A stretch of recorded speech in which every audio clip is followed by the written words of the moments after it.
సకల సామాజిక రంగంలో మేమంతమందిమో మాకంత వాటా ఉద్యమంలో భాగంగా చట్టసభలో బీసీ వాటా సాధనం కోసం ఆల్ ఇండియా ఓబీసీ జాక్ ఆధ్వర్యంలో కొనసాగుతున్న బీసీ మహా పాదయాత్ర బృందం 9వ రోజు శనివారం భువనగిరి జిల్లా కేంద్రం చేరుకుంది. జాక్ నాయకులు సాయిని నరేందర్, మేకపోతుల నరేందర్, బత్తుల సిద్ధేశ్వర్, ఎర్ర శ్రీహరి, కొంగ నరహరి, స్థానిక నాయకులు భువనగిరి శ్రీనివాస్ నేతతో కలిసి బెల్లి లలితక్క సమాధి వద్దకు వెళ్లి ఆమెకు నివాళులర్పించారు. భువనగిరి సెంటర్లోని మహాత్మా జ్యోతిరావు పూలే విగ్రహం అమరవీరుల స్తూపం వద్ద నివాళులు అర్పించి మాట్లాడినారు.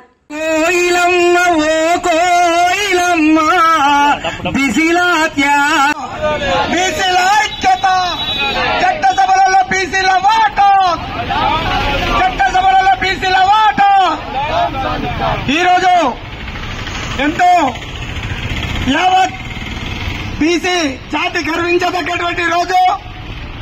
ఎందుకంటే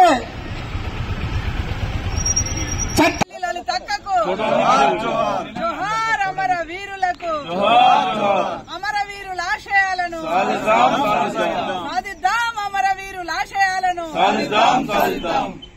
జోహార్ తెలంగాణ గాన కోకిల బెల్లి లలితక్క, తెలంగాణ గాన కోకిల బెల్లి లలితక్క కొనసాగిస్తాం బెల్లి లలితక్క ఆశయాలను.